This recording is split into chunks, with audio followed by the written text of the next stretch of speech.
నేను మీ anchor Shabana. Welcome to political point. నిన్న కేంద్ర ప్రభుత్వం ప్రవేశపెట్టిన బడ్జెట్ బిల్ ఆంధ్రప్రదేశ్ కి లాభమా నష్టమా తదితర విషయాల గురించి మనతో పాటు డిస్కస్ చేయడానికి మనతో పాటు ఉన్నారు ప్రముఖ రాజకీయ విశ్లేషకులు కృష్ణ ఆంజనేయులు గారు. సార్ నమస్తే. నమస్తే షబానా గారు.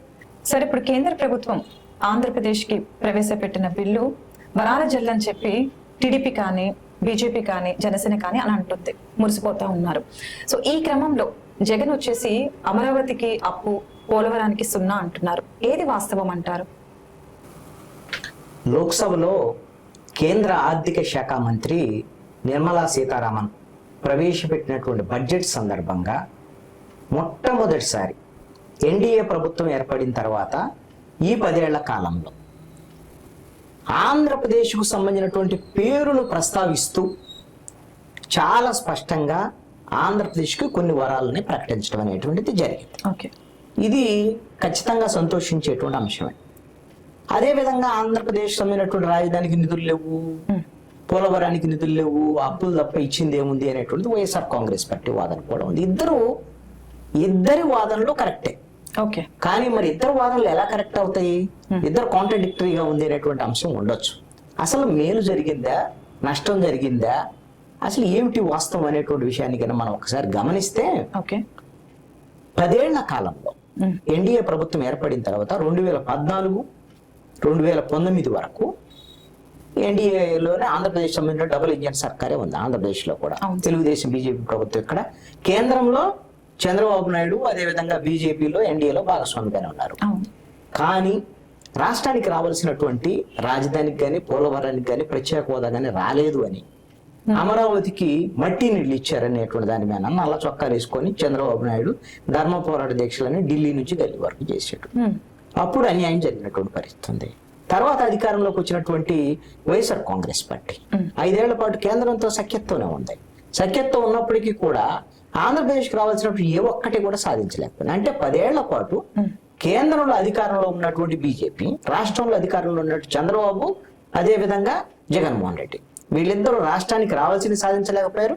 రాష్ట్రానికి వాళ్ళు ఏమి ఇవ్వలేదు.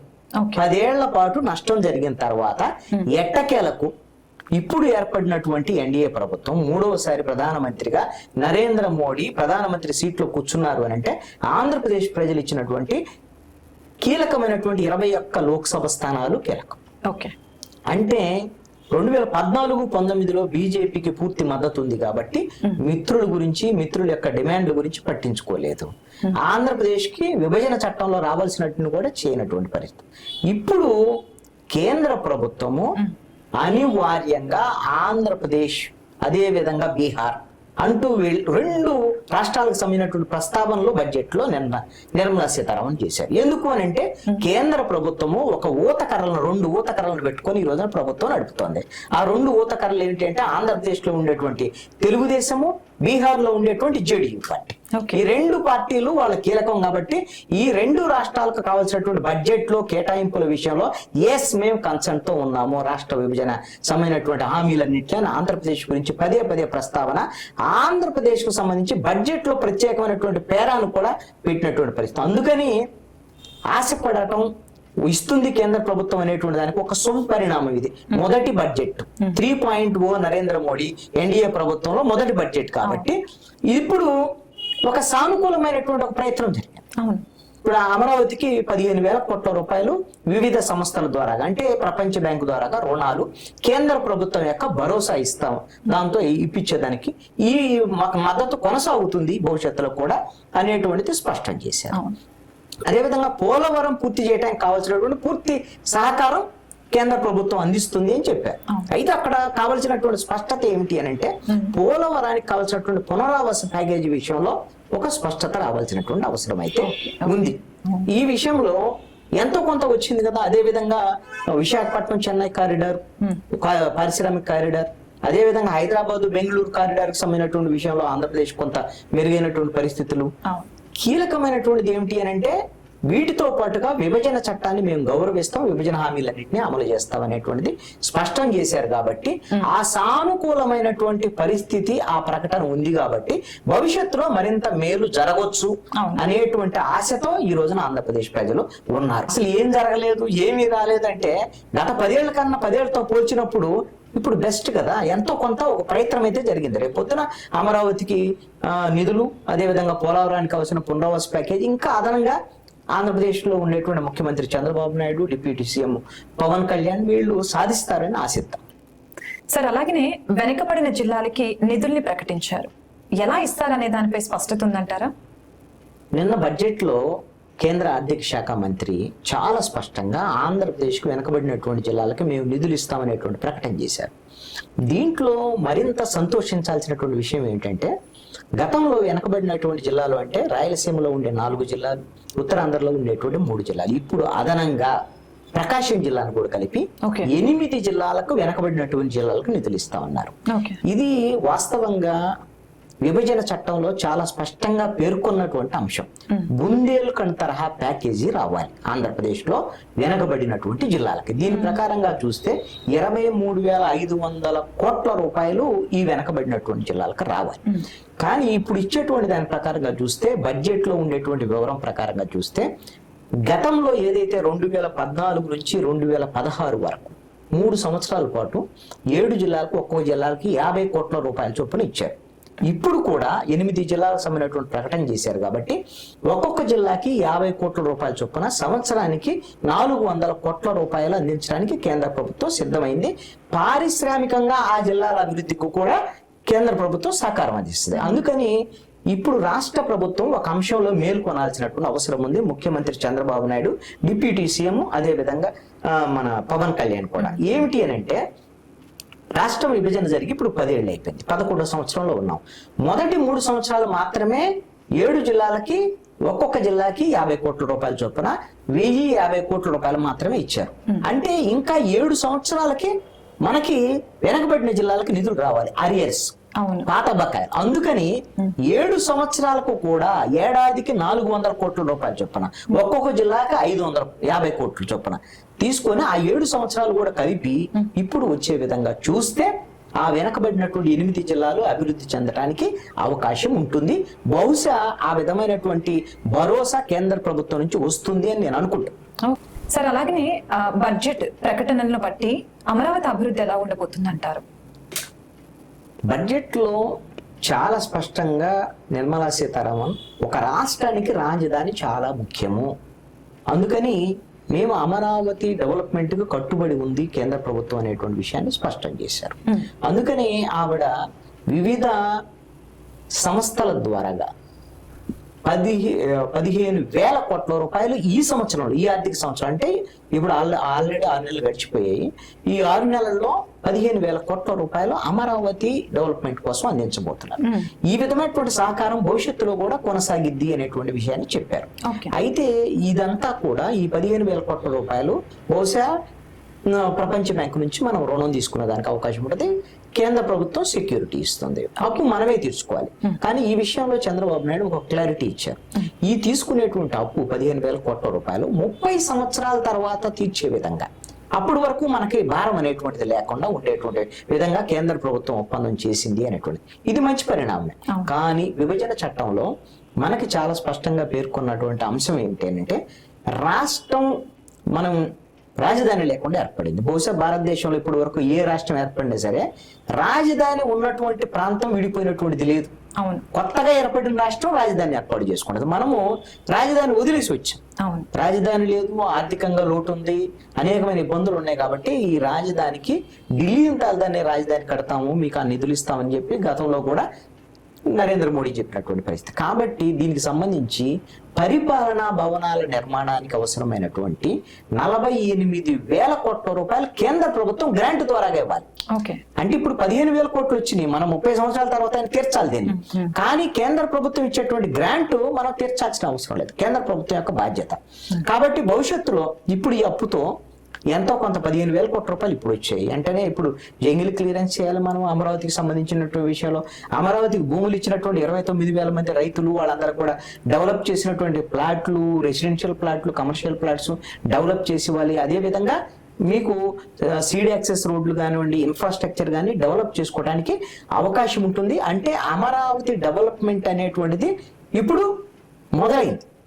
ఇప్పుడు ఎందుకోసం అంటే 10 ఏళ్లకి ఎప్పుడైతే 2014లో ఎప్పుడు తెలుగుదేశం ప్రభుత్వం వచ్చిన తర్వాత అమరావతిని ప్రకటించడం, ఆ తర్వాత కొన్ని నిర్మాణాలు చేయటం, అప్పుడు కేంద్ర ప్రభుత్వం కూడా కేవలం 1,500 కోట్లు ఇచ్చింది. అయితే అప్పుడు నాబార్డు ఇతర సంస్థల ద్వారా వచ్చినటువంటి అప్పులతో 9,800 కోట్లు, సుమారుగా 10,000 కోట్లతో ఇప్పుడు ఉండేటువంటి అసెంబ్లీ, ఇప్పుడు ఉండేటువంటి సెక్రటరేట్, ఇప్పుడు ఉండేటువంటి హైకోర్టు ఇవన్నీ అప్పుడే కట్టుకున్నాం మనం. కట్టుకున్నాం కాబట్టి ఇప్పుడు అక్కడ ఎవరైతే ఎంపీలు ఎమ్మెల్యేలకు సంబంధించినటువంటి రెసిడెన్షియల్ సంబంధించినటువంటి 28 అంతస్తుల బిల్డింగ్ కూడా ఇప్పటికి నిర్మాణం జరిగి ఉంది. అదే విధంగా జడ్జిల్ క్వార్టర్స్ లేదా సెక్రటరేట్ ఎంప్లాయీస్ క్వార్టర్స్ ఇవన్నీ అయిపోయి ఫినిషింగ్ లెవెల్లో వాటిని ఫినిష్ చేసుకోవచ్చు. అదే విధంగా సెంట్రల్ సెక్రటరేట్ కి సంబంధించినటువంటి బిల్డింగ్ కన్స్ట్రక్షన్ మొదలు పెట్టుకోవచ్చు, హైకోర్టు బిల్డింగ్ మొదలు పెట్టుకోవచ్చు, పర్మనెంట్ బిల్డింగ్స్ ఇవన్నీ కూడా స్టార్ట్ చేసుకొని మనం దాన్ని ముందుకు తీసుకెళ్లేటువంటి విధంగా ప్రయత్నం చేయొచ్చు.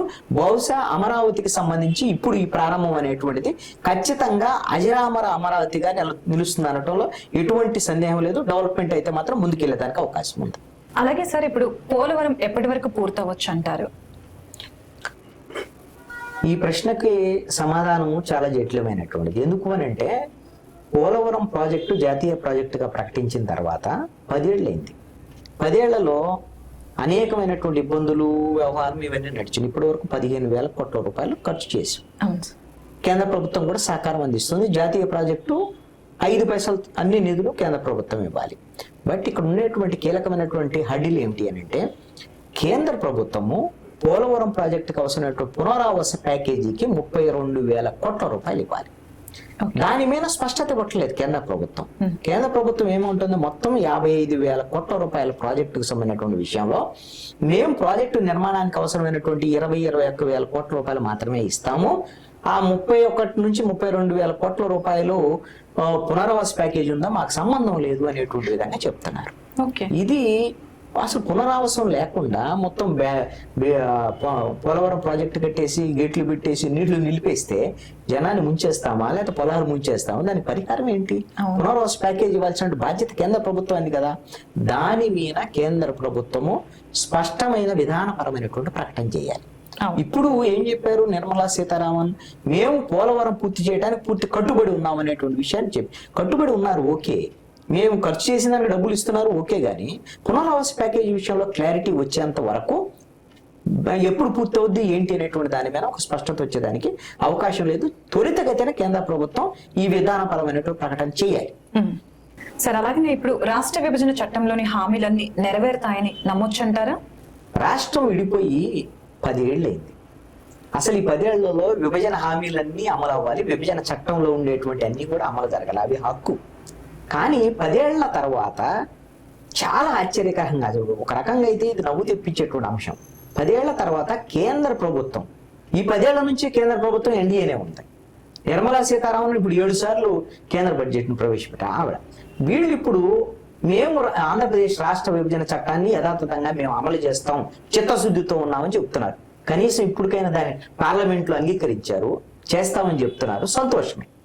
కానీ ఈ రోజున పోలవరము, అమరావతికి సంబంధించిన విషయాలు, అదేవిధంగా ఇండస్ట్రియల్ కారిడారు, అదేవిధంగా ఎకనామికల్ గ్రోత్కు సంబంధించినటువంటి విషయాలు, ఇన్ఫ్రాస్ట్రక్చర్కి సంబంధించి రోడ్లు, లేకపోతే హైవేలు, విద్యుత్ రంగానికి సంబంధించినటువంటిది, లేకపోతే హౌసింగ్ కానివ్వండి, ఇలాంటి విషయాల మీద ఒక స్పష్టత ఇచ్చారు. కానీ విభజన చట్టాన్ని మేము అమలు చేస్తాము అని చెప్పారు అని అంటే విశాఖ రైల్వే జోన్ ఈ రోజున బడ్జెట్లో 5 పైసలు కేటాయించలేదు. రాజమండ్రి పెట్రోకెమికల్ కాంప్లెక్స్, దానికి సంబంధించినటువంటి ప్రస్తావన లేదు. దుగ్గరాయపట్నం పోర్టు, దానికి సంబంధించినటువంటి ప్రస్తావన లేదు బడ్జెట్లో. అదేవిధంగా కడప ఉక్కు ఫ్యాక్టరీ, దానికి సంబంధించినటువంటి ప్రస్తావన లేదు. ఇంకా విభజన చట్టంలో అనేకమైనటువంటి హామీలు ఉన్నాయి. ఇవన్నిటినీ కూడా దీనికన్నిటికన్నా కీలకమైనటువంటిది ప్రత్యేక హోదా. సరే, ఈ విభజన చట్టంలో ఉండేటువంటి హామీలన్నింటినీ ఇప్పుడు కనీసం మేము వాటిని అమలు చేస్తామని చెప్పారు కాబట్టి ఈ 1/1 చేస్తారు, నెక్స్ట్ బడ్జెట్ కల్లా ఒక క్లారిటీ వస్తుంది అనేటువంటి దానికి మనం ఆశపడదాం. అయితే ఆల్రెడీ విశాఖ రైల్వే జోన్ కు సంబంధించినటువంటి విషయము గతంలోనే అనౌన్స్ చేస్తున్నారు. కేవలం భూమి ఇవ్వటం అనేటువంటి ఒక్కటే సమస్య ఉంది, ఆంధ్రప్రదేశ్ ప్రభుత్వం వైపు నుంచి తీసుకోవాలి. ఇక్కడ డబుల్ ఇంజిన్ సర్కార్ ప్రభుత్వంగా కేంద్రంలో ఇదే ప్రభుత్వం ఉంది, ఆంధ్రప్రదేశ్లో కూడా ఇదే. మరి ఇప్పుడు వెంటనే భూమి కేటాయింపు అనేది చేసి వెంటనే విశాఖ రైల్వే జోన్ ప్రారంభం అనేది చేయటం అనేది జరిగితే అప్పుడు ఈ విభజన చట్టంలో ఉండేటువంటి అంశాలలో కొంచెం ముందడుగు వేశారని చెప్పడానికి అవకాశం ఉంటుంది. కాబట్టి ఒక శుభంతో ప్రారంభమైంది కాబట్టి మేలు జరిగిద్దని ఆశిద్దాం.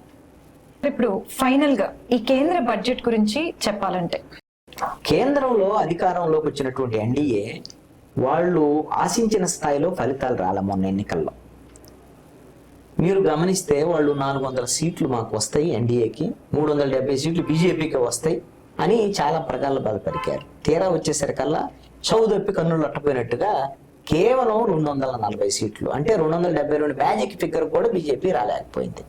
ఈ పరిస్థితుల్లో వాళ్ళు ఒక అంచనా వేసుకున్నారు, ఎందుకు ఈ విధమైనటువంటి ప్రతికూలమైనటువంటి ఫలితాలు వచ్చాయి, ఏ వర్గాలకు సంబంధించినటువంటి వాళ్ళు మనకు వ్యతిరేకంగా ఉన్నారు అనేటువంటి అంశాల మీద ఈ బడ్జెట్ మొత్తం కూడా ఆయా వర్గాలను సంతృప్తి పరిచేటువంటి విధంగా ఈ బడ్జెట్ అనేటువంటిది ఉంది అనటంలో ఎటువంటి సందేహం లేదు. వాటిలో కీలకమైనటువంటిది యువత.